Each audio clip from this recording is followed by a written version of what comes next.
कट्टे पालने आसान ने, बच्चों की केयर ज़्यादा क्योंकि वो सुस्त है, कट्टे सुस्त होंगे ने, आराम नाल बैठे रहंदे, कोई तकलीफ नहीं होंदी। वो शैतान ज़्यादा होंदे ने, वो शैतानी ज़्यादा करते हैं, उन्होंने हिफाजती इकदाम ज़्यादा करने पैंदे उन्होंने।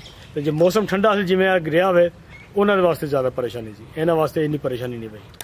अस्सलाम वालेकुम।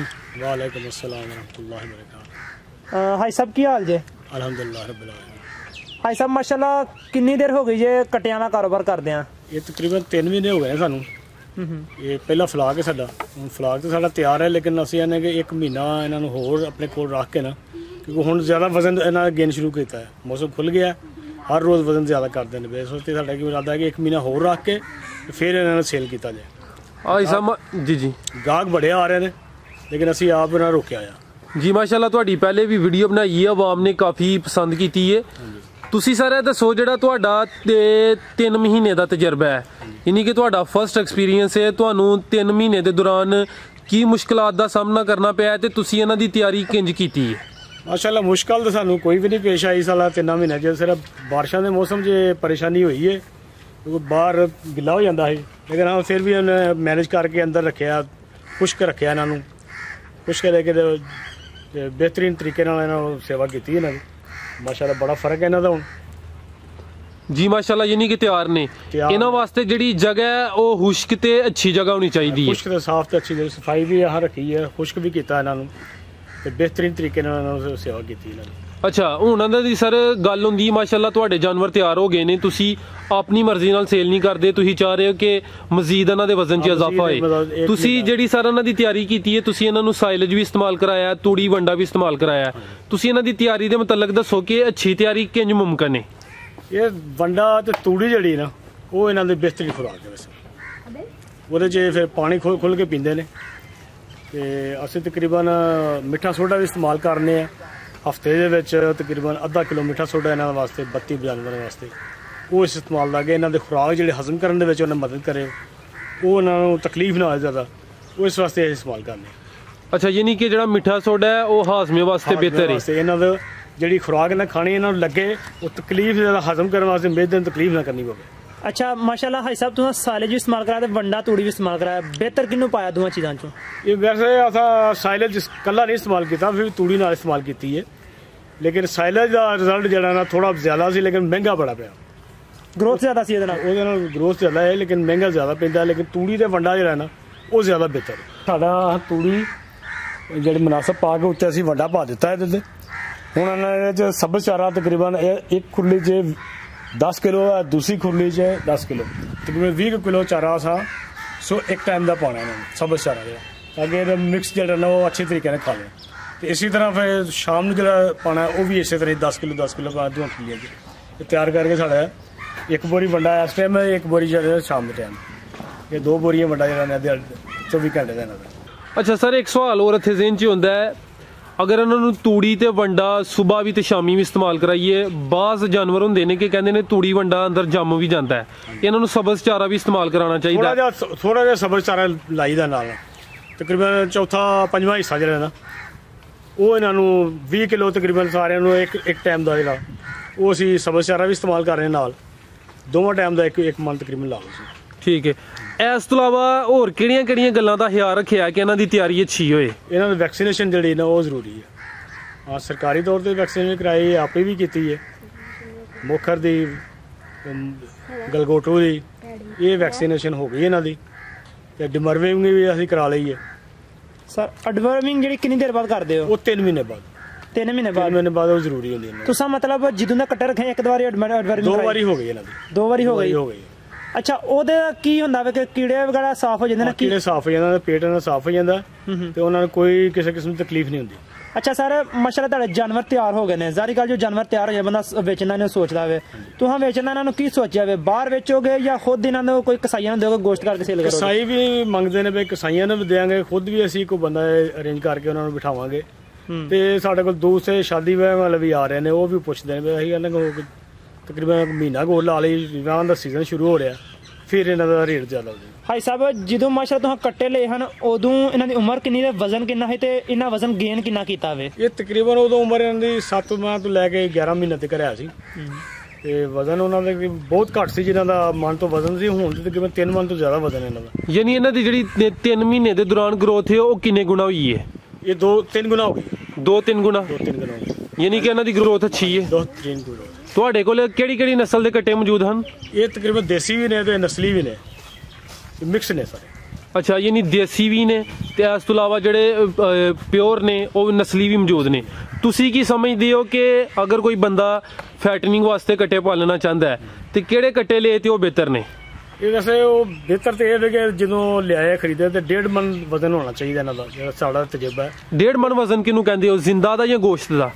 ਜ਼ਿੰਦਾ। ਅੱਛਾ, ਕਮ ਸੇ ਕਮ 1.5 ਮਨ ਵਜ਼ਨ ਹੋਵੇ, ਉਹ ਜ਼ਿਆਦਾ ਗਰੋਥ ਕਰਦਾ ਹੈ। ਬਜਾਏ ਨਿਸਬਤ ਅਸੀਂ ਲਿਆਂਦੇ ਛੋਟੇ, ਉਹਨਾਂ ਨੇ ਗਰੋਥ ਨਹੀਂ ਕੀਤੀ, ਲੇਕਿਨ ਜਿਹੜੇ ਵੱਡੇ ਸਨ ਜਿਨ੍ਹਾਂ ਦਾ 1.5 ਮਨ ਵਜ਼ਨ, ਉਹਨਾਂ ਜ਼ਿਆਦਾ ਫਰਕ ਕੀਤਾ। ਅੱਛਾ, ਯਾਨੀ ਉਹ ਨਸਲ ਨੇ ਜਾਂ ਗੈਰ ਨਸਲੀ ਨੇ, ਉਹ ਸਾਰਿਆਂ ਦਾ ਫਰਕ ਇੱਕੋ ਜਿਹਾ ਹੀ ਹੈ। ਅੱਛਾ, ਯਾਨੀ ਕਿ ਵਜ਼ਨ ਕਮ ਸੇ ਕਮ 1.5 ਮਨ ਹੋਣਾ ਚਾਹੀਦਾ, ਨਸਲ ਤੇ ਡਿਪੈਂਡ ਨਹੀਂ ਕਰਦਾ। ਨਸਲ ਤੇ ਡਿਪੈਂਡ ਨਹੀਂ ਕਰਦਾ। ਠੀਕ ਹੈ। ਅੱਛਾ ਸਰ, ਹੁਣ ਬੜਾ ਅਹਿਮ ਸਵਾਲ ਹੈ, ਤੁਸੀਂ ਮਾਸ਼ਾਅੱਲਾ ਉਹਨਾਂ ਦੀ 3 ਮਹੀਨੇ ਸੇਵਾ ਕੀਤੀ ਹੈ, ਜਾਨਵਰ ਤੁਹਾਡੇ ਤਿਆਰ ਨੇ। ਤੁਹਾਡਾ 3 ਮਹੀਨੇ ਤੇ ਇੱਕ ਜਾਨਵਰ ਉੱਤੇ ਜਾਂ ਟੋਟਲ 32 ਜਾਨਵਰ ਨੇ, 32 ਜਾਨਵਰਾਂ ਤੇ ਕਿੰਨਾ ਖਰਚਾ ਆਇਆ? ਤਕਰੀਬਨ 4 ਲੱਖ ਤੋਂ ਥੋੜਾ ਜਿਹਾ ਉੱਤੇ ਹੀ ਹੋ ਗਿਆ ਇਹ ਜਿਹੜਾ ਖਰਚਾ ਸਾਡਾ ਆ ਗਿਆ। 4 ਲੱਖ ਕਿੰਨਾ ਕੁ? 4 ਲੱਖ ਤੋਂ 15,000 ਲਾ ਲਓ ਜਾਂ 20,000, ਇਸ ਤੇ ਤਕਰੀਬਨ 3 ਮਹੀਨੇ ਦਾ। 3 ਮਹੀਨੇ ਦਾ ਖਰਚਾ ਮਤਲਬ ਅਗਰ 12,000 ਰੁਪਇਆ ਪਰ ਸਾਡਾ ਆਉਂਦਾ ਪਿਆ 3 ਮਹੀਨੇ ਦੇ ਕੱਟੇ ਨੂੰ, ਤਕਰੀਬਨ ਇੰਨਾ ਕੁ ਹੋ ਗਿਆ। 12-12,500 3 ਮਹੀਨੇ 3 ਮਹੀਨੇ ਦਾ ਖਰਚਾ ਹੋ ਗਿਆ। ਤੇ ਲਿਆ ਕਿੰਨੇ ਦਾ ਸੀ ਜੇ ਇਹ ਕੱਟਾ? 7 ਮਾਸ ਤਕਰੀਬਨ 20,000 ਦਾ ਲਿਆ ਸੀ। 20,000 ਹੋ ਗਿਆ ਤੇ 32,000 ਰੁਪਏ ਟੋਟਲ ਹੋ ਗਿਆ। ਤੇ ਮਾਸ਼ਾਅੱਲਾ ਕਿੰਨੇ ਕੁ ਤੱਕ ਅੰਦਾਜ਼ਨ ਸੇਲ ਹੋ ਜਾਏਗਾ 3 ਮਨ ਦਾ ਜਾਂ ਇਹ ਹੁਣ ਵੀ ਅਗਰ ਸੇਲ ਕਰੀਏ ਤਾਂ ਤਕਰੀਬਨ 40,000 ਦਾ 45,000 ਦਾ ਸੇਲ ਹੋ ਜਾਂਦਾ। ਮਾਸ਼ਾਅੱਲਾ ਮਸਾਂ 3 ਮਹੀਨੇ ਦੇ ਵਿੱਚ 15 ਤੋਂ 20,000 ਰੁਪਏ ਦੇ ਕੱਟੇ ਵਿੱਚ ਬਚਤ ਆ ਰਹੀ ਹੈ। ਤਕਰੀਬਨ 15,000 ਦਾ ਤੁਸੀਂ ਲਾ ਲਓ, ਇਸ ਤੋਂ ਘੱਟ ਹੀ, ਜ਼ਿਆਦਾ ਨਹੀਂ। ਜ਼ਬਰਦਸਤ। ਅੱਛਾ ਭਾਈ ਸਾਹਿਬ, ਕੁਛ ਤੁਸੀਂ ਮਾਸ਼ਾਅੱਲਾ ਕੱਟਿਆਂ ਦਾ ਕਾਰੋਬਾਰ ਕਰਦੇ, ਤੁਸੀਂ ਇਹਨਾਂ ਸੰਭਾਲਿਆ ਵੀ ਹੈ ਵੇ, ਤੁਸੀਂ ਕੀ ਕੱਟਿਆਂ ਨੂੰ ਪਾਲਣਾ ਆਸਾਨ ਹੈ ਜਾਂ ਵੱਛਿਆਂ ਨੂੰ ਪਾਲਣਾ ਆਸਾਨ ਹੈ? ਕੱਟੇ ਪਾਲਣੇ ਆਸਾਨ ਹੈ, ਬੱਚਿਆਂ ਦੀ ਕੇਅਰ ਜ਼ਿਆਦਾ ਹੈ, ਕਿਉਂਕਿ ਉਹ ਸੁਸਤ ਹੈ। ਕੱਟੇ ਜਿਹੜੇ ਸੁਸਤ ਹੁੰਦੇ ਨੇ, ਆਰਾਮ ਨਾਲ ਬੈਠੇ ਰਹਿੰਦੇ, ਕੋਈ ਤਕਲੀਫ ਨਹੀਂ ਹੁੰਦੀ। ਉਹ ਸ਼ੈਤਾਨ ਜ਼ਿਆਦਾ ਹੁੰਦੇ ਨੇ, ਉਹ ਸ਼ੈਤਾਨੀ ਜ਼ਿਆਦਾ ਕਰਦੇ ਨੇ, ਉਹਨਾਂ ਦੇ ਵਿੱਚ ਹਿਫਾਜ਼ਤੀ ਦੇ ਇਕਦਾਮਾਤ ਜ਼ਿਆਦਾ ਕਰਨੇ ਪੈਂਦੇ ਉਹਨਾਂ ਨੂੰ। ਤੇ ਜੇ ਮੌਸਮ ਠੰਡਾ ਸੀ ਜਿਵੇਂ ਆ ਗਿਰਿਆ ਹੋਵੇ, ਉਹਨਾਂ ਦੇ ਵਾਸਤੇ ਜ਼ਿਆਦਾ ਪਰੇਸ਼ਾਨੀ ਸੀ, ਇਹਨਾਂ ਵਾਸਤੇ ਇੰਨੀ ਪਰੇਸ਼ਾਨੀ ਨਹੀਂ ਪਈ। ਤੇ ਮੌਸਮ ਕਿਹੜਾ ਬਿਹਤਰ ਹੈ ਅਗਰ ਕੱਟੇ ਪਾਲਣਾ ਤੇ ਕਿਹੜੇ ਮੌਸਮ? ਠੰਡਾ ਹੀ ਮੌਸਮ, ਠੰਡਾ ਹੀ ਇਹਨਾਂ ਵਾਸਤੇ ਬਿਹਤਰ ਹੈ। ਠੰਡੇ ਮੌਸਮ 'ਚ ਜ਼ਿਆਦਾ ਗਰੋਥ ਕਰਦੇ ਨੇ। ਇਹ ਹੁਣ ਜਿਹੜਾ ਬਾਹਰ ਦਾ ਮੌਸਮ ਹੈ, ਇਹਦੇ 'ਚ ਹੋਰ ਜ਼ਿਆਦਾ ਇਹਨਾਂ ਗਰੋਥ ਕਰਨੀ ਹੈ, ਲੇਕਿਨ ਗਰਮੀਆਂ ਜੋ ਤੇਜ਼ ਹੋ ਜਾਂਦੀਆਂ, ਬਰਸਾਤ ਦੇ ਮੌਸਮ, ਉਹ ਜੋ ਜ਼ਰਾ ਮੁਸ਼ਕਲ ਹੋ ਜਾਂਦਾ। ਅੱਛਾ ਸਾਹਿਬ, ਕੁਝ ਬੰਦੇ ਪੁੱਛਦੇ ਨੇ ਕਾਰੋਬਾਰ ਕਰਨਾ ਵੇ, ਕੱਟੇ ਕਿਹੜੀ ਸਾਈਡ ਤੋਂ ਜਾ ਕੇ ਲਿਆਈਏ, ਕਿੰਨੀ ਉਮਰ ਦੇ ਲਿਆਈਏ ਤੇ ਕਿੰਨੀ ਰੇਂਜ ਤੱਕ ਲਿਆਈਏ? ਇਹ ਮੰਡੀ ਦੇ ਵਿੱਚੋਂ ਤਕਰੀਬਨ ਹਰ ਮੰਡੀ 'ਚ ਮਿਲ ਜਾਂਦੇ ਨੇ। ਸਸਤੀ ਮੰਡੀ ਕਿਹੜੀ ਹੈ? ਸਸਤੀ ਮੰਡੀ ਗੁਜਰਾਤ ਜਿਹੜੀ ਸ਼ਾਹਕੋਟ ਮੰਡੀ ਜਾਂ ਗੁਜਰਾਤ ਦੀ ਗੁਜਾ ਮੰਡੀ, ਇਹਨਾਂ 2 ਮੰਡੀਆਂ ਦੇ ਵਿੱਚ ਅਸੀਂ ਗਏ ਹਾਂ। ਇੱਥੋਂ ਹੀ ਅਸੀਂ ਤਕਰੀਬਨ ਵੇਖੇ ਨੇ, ਆਹ ਖਰੀਦੇ ਸ਼ਾਹਕੋਟ ਮੰਡੀ ਦਾ। ਕਿੰਨੀ ਉਮਰ ਦੇ ਲਿਆਉਣੇ ਚਾਹੀਦੇ ਨੇ, ਕਿੰਨੀ ਰੇਂਜ ਤੱਕ ਲਿਆਉਣੇ ਚਾਹੀਦੇ, ਫਿਰ ਬਚਤ ਹੁੰਦੀ ਹੈ? ਇਹ ਤਕਰੀਬਨ 10 ਮਹੀਨਿਆਂ ਦਾ ਕੱਟਾ ਹੋਵੇ, ਵਜ਼ਨ ਤਕਰੀਬਨ ਉਹਦਾ ਹੋਵੇ 1.5 ਮਨ ਦੇ ਕਰੀਬ, ਉਹ ਜ਼ਿਆਦਾ ਫਰਕ ਕਰੇਗਾ। ਅੱਜ ਸਭ ਕੁਝ ਲੋਕ ਸਾਲ ਰੱਖ ਕੇ 2 ਸਾਲ ਰੱਖ ਕੱਟਾ ਸੇਲ ਕਰਦੇ, ਤੁਸੀਂ 3 ਮਹੀਨੇ ਰੱਖ ਕੇ ਕਿਉਂ ਇਹਨਾਂ ਨੂੰ ਸੇਲ ਕਰਨਾ ਚਾਹੁੰਦੇ ਹੋ? ਇਹਨਾਂ ਦਾ ਵਜ਼ਨ ਸਾਡੇ ਕੋਲ ਇਹਨਾਂ ਕੋਲ ਪ੍ਰੋਫਿਟੇਬਲ ਹੋ ਗਿਆ ਤੇ ਅਸੀਂ ਸੇਲ ਕਰ ਸਕਦੇ ਹਾਂ। ਹੁਣ ਸਾਡਾ ਇਹ ਵੀ ਹੁਣ ਇਰਾਦਾ ਕਿ 1 ਮਹੀਨਾ ਹੋਰ ਰੱਖ ਲਈਏ ਤਾਂ ਕਿ ਇਹਨਾਂ ਦਾ ਵਜ਼ਨ ਹੋਰ ਜ਼ਿਆਦਾ ਹੋ ਜਾਏ। ਜਿਹੜਾ ਅਸੀਂ ਇਹਨਾਂ ਦੀ ਇੰਨੀ ਬਰਦਾਸ਼ਤ ਕੀਤੀ ਤਕਲੀਫ ਤੇ ਹੋਰ ਥੋੜਾ 1 ਮਹੀਨਾ ਕਰ ਲਈ। ਹੁਣ ਮੌਸਮ ਅੱਛਾ ਹੋ ਗਿਆ ਤੇ ਇਹਦੇ ਵਿੱਚ ਇਹਨਾਂ ਦਾ ਬਹੁਤ ਜ਼ਿਆਦਾ ਫਰਕ ਹੋ ਰਿਹਾ। ਤੁਹਾਡੇ ਕੁਝ ਕੱਟਿਆਂ ਨੂੰ ਟੈਗ ਵੀ ਲੱਗੇ ਨੇ, ਇਹਦੀ ਕੀ ਵਜ੍ਹਾ ਹੈ? ਇਹ ਸਰਕਾਰੀ ਤੌਰ ਤੇ ਡਾਕਟਰ ਨੇ ਟੈਗ ਲਾਏ ਨੇ। ਅੱਗੇ ਉਹਨਾਂ ਦੇ ਰਜਿਸਟ੍ਰੇਸ਼ਨ ਕਰਾਉਣ ਵਾਸਤੇ ਟੈਗ ਲੱਗਾ ਹੋਵੇ, ਉਹ ਭਾਈ ਵੱਡੇ ਦੇ ਨਾਂ ਤੇ ਉਹਨਾਂ ਟੈਗ ਰਜਿਸਟ੍ਰੇਸ਼ਨ ਕੀਤੀ ਹੈ। ਜੇ ਅਗਰ ਇਹਦਾ ਨਾਂ ਨਿਕਲ ਹੁੰਦਾ ਤਾਂ ਫਿਰ ਉਹ ਇਨਾਮ ਵਗੈਰਾ ਦਿੰਦੇ। ਚਲੋ ਜੀ, ਅੱਲਾਹ ਪਾਕ ਤੁਹਾਨੂੰ ਸਰ ਉਧਰੋਂ ਹੀ ਕਾਮਯਾਬ ਕਰੇ। ਅੱਛਾ ਸਰ, ਇੱਕ ਸਵਾਲ ਪੁੱਛਾਂ ਦਾ, ਡਿਵਰਮਿੰਗ ਜਦੋਂ ਤੁਸੀਂ ਕਰਦੇ ਹੋ, ਡਿਵਰਮਿੰਗ ਦਾ ਤਰੀਕੇਕਾਰ ਕੀ ਹੈ ਤੇ ਡਿਵਰਮਿੰਗ ਦਾ ਜਿਹੜਾ ਆਸਾਨ ਤੇ ਅੱਛਾ ਤਰੀਕਾ ਹੈ ਉਹ ਦੱਸੋ ਸਰ। ਇਹ ਤੇ ਬਿਹਤਰੀਨ ਤਰੀਕਾ ਤੇ ਇਹ ਵੇ, ਜਿਹੜਾ ਇਹਨਾਂ ਦਾ ਲਿਕਵਿਡ ਜਿਹੜਾ ਨਾ, ਉਹਦੇ ਤੂੜੀ ਵੰਡੇ ਦੇ ਵਿੱਚ ਨਾਲ ਰਲਾ ਕੇ, ਚੋਖਾ ਦੇ ਨਾਲ ਰਲਾ ਕੇ ਉਹਨੂੰ ਵਿੱਚ ਪਾ ਦਿਓ, ਖਾ ਲੈਂਦੇ ਨੇ। ਉਹ ਸਭ ਤੋਂ ਆਸਾਨ ਤਰੀਕਾ ਵੇ। ਲੇਕਿਨ ਇੰਜੈਕਸ਼ਨ ਵੀ ਨੇ, ਉਹ ਥੋੜ੍ਹੇ ਤਕਲੀਫ ਦਿੰਦੇ ਨੇ। ਇੰਜੈਕਸ਼ਨ ਜਿਹੜਾ ਨਾ ਉਹ ਫਿਰ ਜਲਦੀ ਅਸਰ ਕਰਦਾ ਹੈ, ਇਹ ਫਰਕ ਬਸ ਉਹਨਾਂ ਦਾ। ਅੱਛਾ, ਯਾਨੀ ਇੰਜੈਕਸ਼ਨ ਵੈਸੇ ਅਸਰ ਜਲਦੀ ਕਰਦਾ ਹੈ ਤੇ ਇੰਜੈਕਸ਼ਨ ਲਗਾਉਣਾ ਥੋੜਾ ਮੁਸ਼ਕਲ ਪ੍ਰੋਸੈਸ ਹੈ। ਲੇਕਿਨ ਜਿਹੜਾ ਲਿਕਵਿਡ ਉਹ ਨਾ ਤੂੜੀ ਦੇ ਵਿੱਚ, ਵੰਡੇ ਦੇ ਵਿੱਚ ਜਾਂ ਚੋਖੇ 'ਚ ਮਿਲਾ ਕੇ ਨਾ ਅੱਗੇ ਰੱਖ ਦਈਏ ਤੇ ਖਾ ਲੈਂਦੇ ਨੇ ਸਾਰੇ। 32 ਕੱਟਿਆਂ 'ਚੋਂ ਕੋਈ ਕੱਟਾ ਐਸਾ ਹੋਏ ਜਿਹਨੇ ਵਜ਼ਨ ਗੇਨ ਨਹੀਂ ਕੀਤਾ? ਮੇਰੇ ਖਿਆਲ ਤੇ ਸਾਡੇ ਕੋਲ ਐਸਾ ਕੋਈ ਵੀ ਨਹੀਂ ਹੈ।